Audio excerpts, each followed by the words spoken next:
perfection. No, no. Yo, what's up? This your boy, Danny Boy. I'm always checking out. This is 50. Appreciate y'all. Keep watching.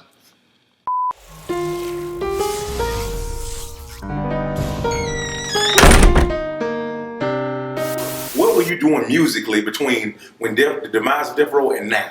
I went to doing some plays, man, and actually I just went under a rock after living such a great life and having to go back home and sleep on people's couch and you know, be in restaurants, you know, dishing out my money trying to figure out what I could do, and I got a crew with me that I can't do the same things that I used to because, like I said, man, it wasn't what it was supposed to be, but it was great. And it went from being great to being really bad. And I kind of gave up, man, and looking at it as a man, it just turned me more towards the spiritual side of me.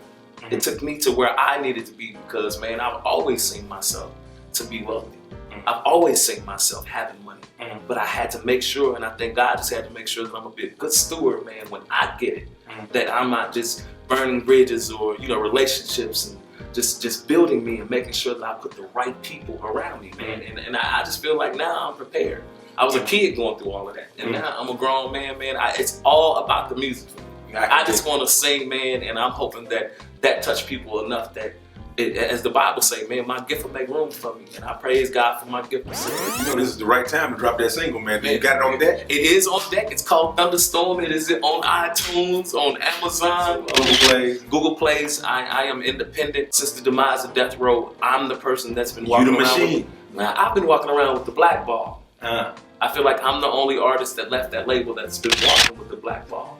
I don't understand why you feel like that. Nobody fucked with me. Yo, dog, you been bullshitting. Man, nobody ain't blackball you. You blackballed yourself. Oh, man. This was supposed to work. Man, right. This was supposed to work, man. I hope so, man. Now it's just time to put that feet to the pavement and, you know what I'm saying, drop them visuals. They ready for you. Did you ever feel any competition with Nate Dogg and stuff when you was... Yeah, it was, you know, I think it was, man, because I came over there at a time where they had already had Snoop Dogg and the Dogg Pound and Nate Dogg. They had their family already. I walked into something that was already great. So I can imagine how it is when they feel like, you know, we got the best singer in the world. And that would be some of the things that I would remember some of them saying, like, Nate Dogg is the best singer in the world. Danny Boy came, you know, such and such and such. You would hear that going around in the studio. But, you know, I look up to Nate Dogg for Nate Dogg to me is the king of hooks. When they put Nate on the hook and when he ride on it, there was a certain thing that Nate Dogg did that was straight up scripted for Nate Dogg. Yeah, so as far as competition, man, I enjoy all singers, man. Did he embrace it? You know, or did he treat you like Eddie Kane did Flash? My style, nigga, even trying to riff like me. You want my spot player? When it came to working, Death Row was a working unit. Yeah. You ever see niggas get their ass whooping there? Yeah, I mean, that was all the time, man. All the time? Yeah. So the story is true. I mean, some of them is, man. You can't hide from none of it. I mean, Babyface, them people be kicking ass. I'm just saying, no, I'm sorry, Babyface. I'm sorry. What? I mean, come on, I didn't mean to say, let me fix that. I'm just saying, man, you have artists that's like them, that they got security, they got people that put people in their place, man. And in this industry, man, you know, I don't condone violence at all. But you gotta have somebody that's gonna be strong for you to tell somebody what ain't condone violence. Okay. Some people need their ass whooped. No doubt. Yeah, it get out of hand sometimes. Yeah. Bitch, come on, you bitch. You're scared coward. You not man enough to fuck with me. You can't last 2 minutes in my world, bitch. Suge Knight at that time took care of his people. You know what I mean? So for him to reach, he gave you money. He gave me some money. I asked him, hell no. Did he get his if you money? get mad, you know you didn't give me no money. It's my money, and I need it now. He in jail. I hope you see. Well, he ain't gonna do shit. I mean, he wouldn't do shit if he was out. I have a lot of respect for him, and I'm hoping that he had the same kind of respect for me. I didn't fuck over him. He fucked over me. Period, point blank. So there's nothing else left to say about it. Period, point blank. He know that I was just as loyal to him as he should have been to me. Period. From being 15 all the way up to 19. But it was enough money there for him to give you all that. It was, but the Bible says that when a fool and his money shall soon part. Recently in the news, you know, you just you've been on all the blogs and everything. Man, saying you came out the closet. Tie me up too, man. You tie me up and gagged. Yeah. Yeah. So I mean, like, why now? Why did you decide to come out now?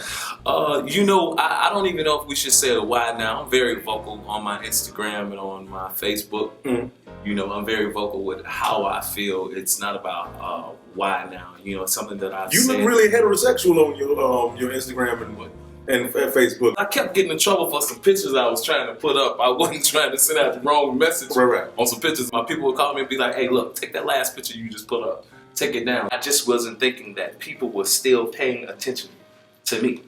So it was a wake-up call for me to tell me, it reminded me of who I am.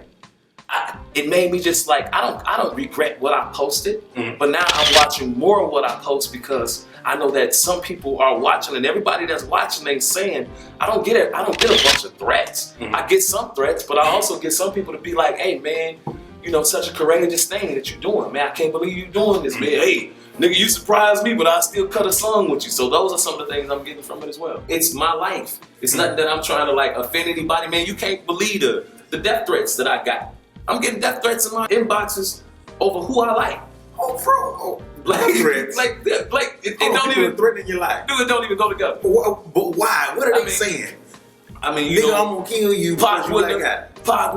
Oh, that kind of shit. Pac wouldn't have fucked with no gay nigga. Man, Pac was my homie. Right. And it wasn't about. And at the time when I was around Pac, I was 15, 16 years old. You know what I mean? So I think that if I did go to him and told him it was gonna be a thing, that I'm still his homie. Was you gay when you met Pac? No, man. I was out in LA, man. I was signed to death row at the age of 15, and you was dating girls at the time. Yeah, man. I got baby mama. I got kids and all kids. Man, with S's on it. Wow. All kids. My daughter be 21 next week. What do you say when people say, man, God looks down on homosexuality? Everybody made, and it's an abomination. Man, everybody they didn't made the Bible comfortable for them.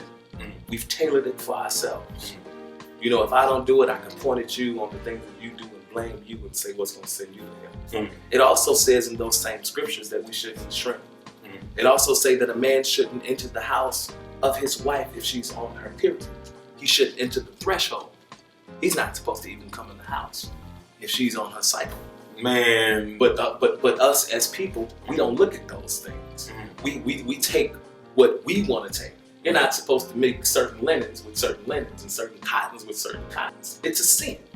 Meaning that things are sin, man, that we can't just take it and say. The sad part about it is the Bible only speaks so many times of us going to hell. But everything we've learned, that's going to send you to hell. Or once you are saved, man, I'm a part of the family, man. I'm a part of God's family. You don't kick me out because I'm out selling drugs or I'm this. He told me that if I turn to him and just give it to him, whatever it is, bro, whatever it is. What my homosexuality, I'm talking about when I'm going through problems with baby mamas, when I'm going through problems with guys going through problems going in and out of jail, he don't turn their back on them. We still his. And people just like to just make it comfortable for them. So I'm sorry, people feel like there's going to be a gay heaven and a straight heaven. I'm sorry, people feel like hell is going to be full of gay people and all of the stuff that they've been doing, they're gonna just get away with it. When you say it like that, it sounds so stupid. Because I refuse to believe that it is a gay heaven and it ain't. Yeah, I know. But people will make you think that it's just designed. Oh, you gay? There's so many people. What am I supposed to do now that this is what it is? Should I just stop serving them? Am I supposed to just give up? Should I just stop praying because I know that this is an abomination? I'm already going to hell. Just give up? Are you kidding me? Are you some gay people taking care of kids that ain't theirs and trying to be parents and trying to live their... God, look at the pure and hard. For rappers, for singers, for pimps, for hoes, man, look in the Bible.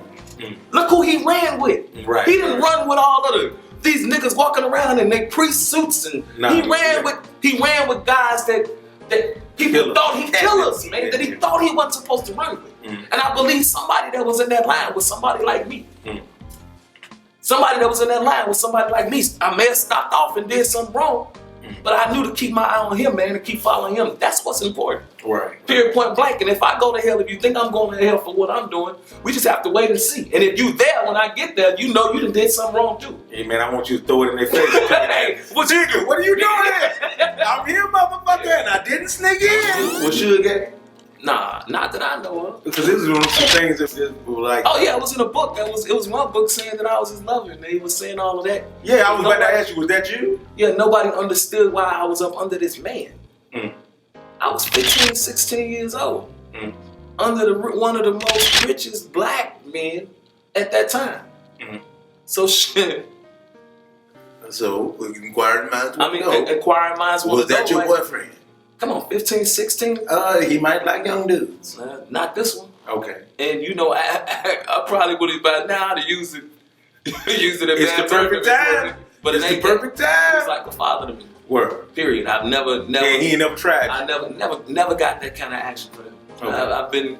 He done gave me plenty of women and a little bit of money. You know what I mean? That's the only thing, man. Never. Nigga paid you in pussy. Yeah, pussy paid. But I never caught that vibe. You know, you got that single that you are pushing right now. You mind if we get a couple bars from that? When it rains, it pours, it rains some more. I can't endure this thunderstorm called heartache. 'Cause my heart ache.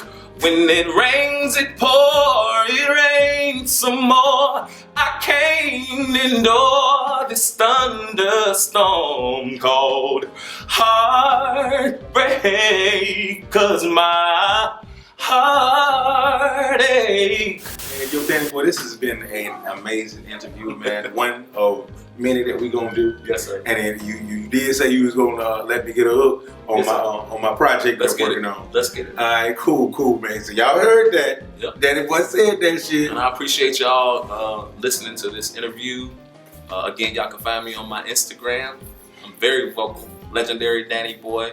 The Real Danny Boy on Twitter. That's THA Real Danny Boy on Twitter. And man, I'm just out here, man, trying to get this. It's about music, and I just represent being who I am, man. It's no gay thing, no straight thing, and it is what it is. It just is what it is. It is what it is. Who cares? Who cares? Word. Get his music, man. Bottom line. That's it. Is there anything you want to say to This Is 50 before we get up out you? I appreciate y'all. This is 50. I've been watching. I'm always watching the vlogs and all those things. You be on This Is 50? Yeah, man, all the time. Okay. Man, You fuck with 50 Cent? Yeah, yes. What? I've been waiting. Make sure you tell them too. Okay, cool. Tell them, man, because 50 might, help me out or something. Well, like I always say, you just can't say you really something. You gotta be, man, Danny Boy. Yes. We over and we out of here. Hey, Bless y'all. do you have something in mind? Y'all go to commercial. Don't kiss them hoes in the mouth unless you got to.